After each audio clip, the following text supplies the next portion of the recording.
The world's most hate-filled book, it's not the Bible or Quran. Narrator, Phil Richmond. It is important to understand where hate comes from. It is far too easy for liberals to dismiss hate as emanating from Donald Trump or Republicans. On the other hand, conservatives claim it is liberals who hate anything that looks white or conventional. This is not a paradox, it is that both sides hate each other. The first thing we notice is that the hate from both sides is directed at definitions. The right and left define each other as hateful, but this only means they define the other in a prejudicial way. If we do not define an object, if we do not identify it with word and a description, it cannot be hated. People do not hate Trump the object, they hate Trump the identity they know him as. Liberals hate how this object called Trump is defined by them. Democrats hate the definition they have of Trump. If no one explained who Trump was to them, if no one defined Trump, no one would have an idea they could and do hate. Islamophobia is merely a definition of Islam. Unless Islam is defined prejudicially, it cannot be hated or feared. The same goes for feminism and misogyny and all the other terms we use for things we hate. Because it is defined, that definition can be hated. No definition is the thing.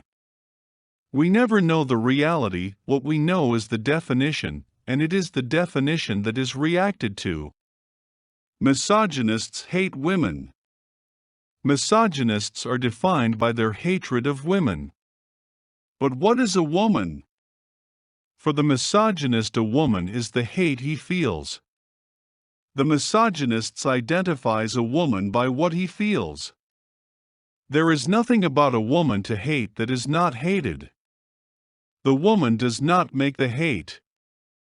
Hate is not integral to the physical object identified as a woman. The hate is attached to the definition. But what if women was not what the misogynist defined? What if a woman was undefinable? What if woman was a gender, and could only be identified by a process of self-identification? How does one hate the thing with no identity? A dictionary is a book full of defined words. It is fair to say a dictionary is a book that imposes identity on what it has defined. If we look up the word woman, we find it defined in a way that surely is a display of microaggression.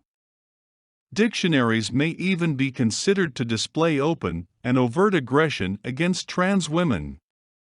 What right has Webster's to tell a transgendered person what a woman is? Dictionaries are full of similar triggering phrases. Webster's have no issue with describing what a cat is. What if someone experiences an event they interpret as what things that are cats feel?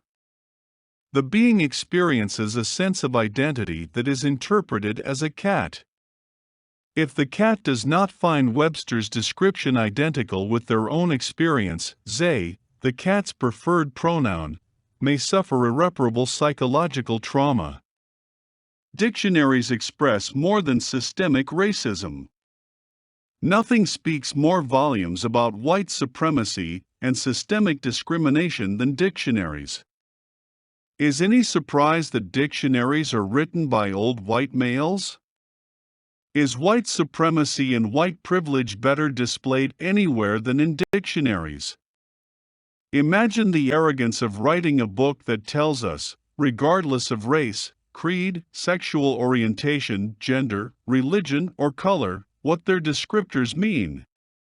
As a white man, I confess to the guilt of parading my white privilege in the writing of this essay. I have consistently used words as defined in white people's dictionaries.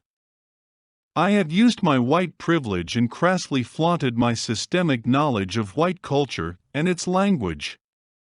I am a user of dictionaries and a beneficiary of white supremacy terminology, and for that I deeply apologize. No doubt we need a BIPOC dictionary. We need to erase all white language words.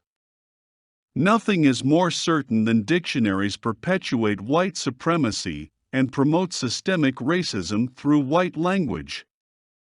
Let's hope when one becomes available, it rejects white racist tradition of dictating how we are to use words. We need to move beyond these cisgender conventions of white culture. Critical race theory is nowhere needed more than in the writing of dictionaries. Dictionaries, more than any other book, record the history of racism. Systemic racism is nowhere more obvious than in the white man's domination of language. Racism is nowhere more on display than a white dictionary. But things can change.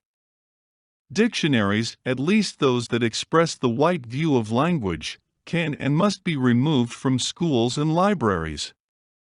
The use of dictionaries for quotes and word definitions must be viewed as a hate crime. Laws must be enacted and enforced that reflect the modern, liberated, equitable, and progressive view of language. Local libraries, schools, universities, and communities need to hold book burnings of dictionaries. All statues, images, and references to the white colonialists of the mind, such as Noah Webster, must be removed from the public square. Writers of white dictionaries are an insidious and repugnant destroyer of indigenous culture. White language supremacists are just another form of white supremacy to be fought, overcome, and eradicated. The essay is dedicated to all those freedom fighters of language-based liberty who came before and refused to use language as defined by the white man's book. Indigenous land was colonized by white culture, and indigenous minds have been colonized by dictionaries of the English language. Rejecting the use of white names does not go far enough. BIPOC must free themselves of white thinking. How liberated are you? If your body is black, but your mind is white, you have been colonized? Minorities will never be free so long as the language they use is white.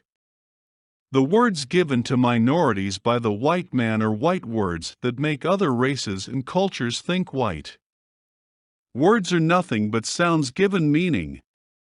Give the words you use your own sound, and give these sounds your own meaning or no meaning as you choose. Meanings are hateful. Meanings covey microaggression. Labels need to be eliminated to eliminate the hate and microaggression that come with words. Please cease using labels to identify and misidentify people. It creates hate.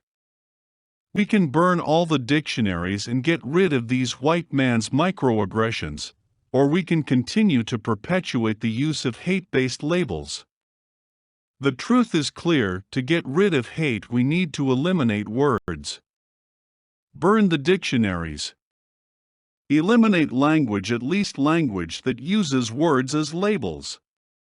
Burn the word books and free our minds. Get rid of definitions and the hateful books that contain them.